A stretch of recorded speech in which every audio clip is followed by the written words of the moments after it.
sahabat CFCD, kembali bersama saya Rista Adis. Pada kesempatan kali ini kita akan melanjutkan pembahasan terkait Social Return of Investment atau SROI. Nah, di video sebelumnya teman-teman jangan lupa juga untuk ditonton di part 1.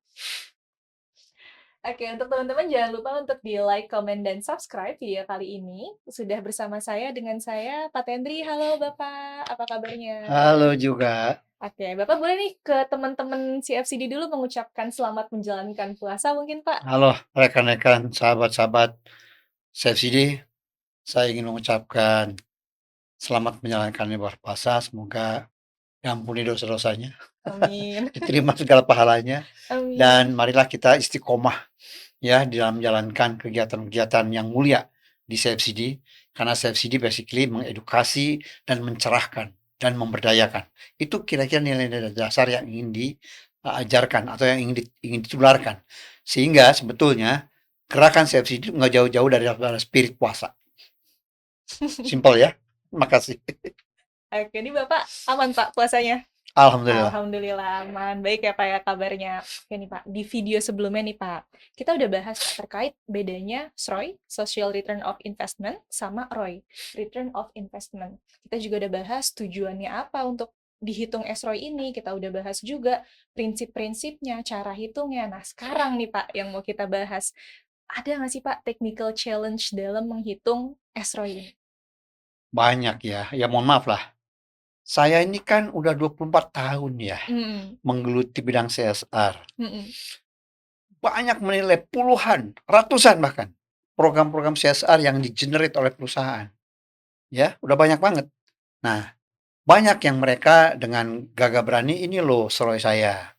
Oke, ya artinya sebagai upaya it's fine lah. Saya tetap appreciate any upaya ya, usaha untuk mencoba mengukur, meng-quantify, ya mengkuantifisir dampak-dampak sosial, impact sosialnya. Ya artinya dengan segala kekurangan-kekurangan is fine. Minimal banget spiritnya bahwa keinginan untuk mengukur itu sudah ada dulu. Oke. Tentang akurasinya barangkali ayo kita jalan dengan pelan-pelan. Ya kita Mhm. edukasi. Ya karena seringkali kita bikin program social investment kadang-kadang tujuannya tujuannya aja nggak terlalu jelas. Kemudian apa yang mau diukur? Kayak tadi yang di awal tadi prinsip ya, Pak, ya? Betul.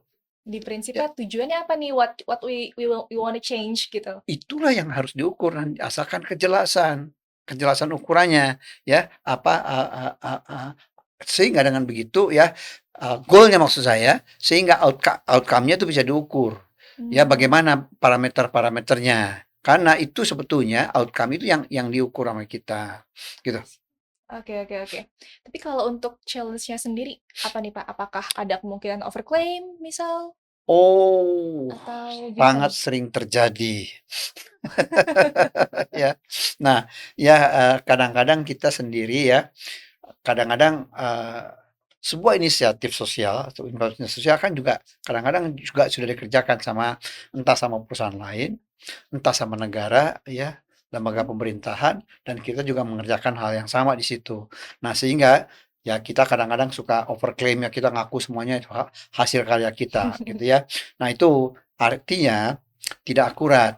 Terutama itu tentu bagi pemilik perusahaan lah ya, Mhm.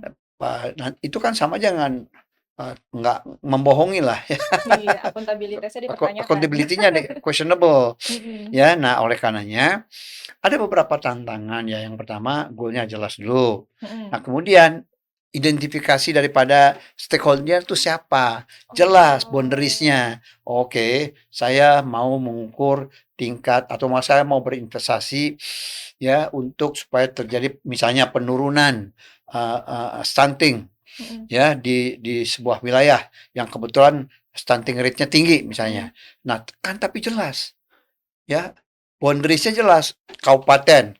Kalau kabupaten kegedean, kecamatan lah. Jelas ya boundaries-nya, batasannya jelas gitu ya. Stakeholder-nya juga jelas. Ya, siapa mereka? Ya, pada waktu kita mengukur anak-anak stunting, mhm. ya itu stakeholder-nya mereka. Ya kita itu fokus ke situ supaya apa? Datanya lebih akurat. Gitu loh. Kira-kira seperti itu. Oke. Nah, berikutnya lagi juga time horizon. Waktunya, Jangka penggalan waktu. waktunya. Dimulai kapan, berakhir kapan, ya. terus diukurnya kapan, gitu ya. Nah, karena kalau udah misalnya ya, jangka waktunya ini program dalam waktu 1 tahun harus mencapai misalkan zero stunting misalnya kayak Mhm. gitu ya, ya harus programnya di bawah 1 tahun. Banyak yang enggak ini, Pak, jangka waktunya tuh suka Seringkali diabaikan. terlupakan Oke. ya, tentang jangka waktunya gitu ya. Misalnya programnya target 1 tahun, Mhm nah, diukur tahun kedua misalnya, ya mungkin udah dampaknya udah berkurang. mhm Ya kan sudah ada drop off ya, mhm mhm atau diukur lebih awal misalnya, karena ini kan pengukuran outcomes, mhm ya artinya dari point to point, dari waktu ke waktu tertentu. Seberapa efektif sih? Karena kan waktu itu melibatkan resources, bukan hanya uang yang dikeluarkan hari ini, tetapi juga pengawasannya, monitoringnya, kan melibatkan manusia, melibatkan mhm orang, staf untuk mencatat dan sebagainya. Nah itu kan ada resources yang terlibat, dan itu harus dihitung tuh, bukan hanya misalkan soal misalkan jamban, mhm. berapa investasi jambannya saja, enggak. Ya, harus lebih dari itu, siapa yang mengontrol, dihitung juga, perjalanannya dihitung, itu kan real cost, money, ya, yang Mhm. juga harus dihitung.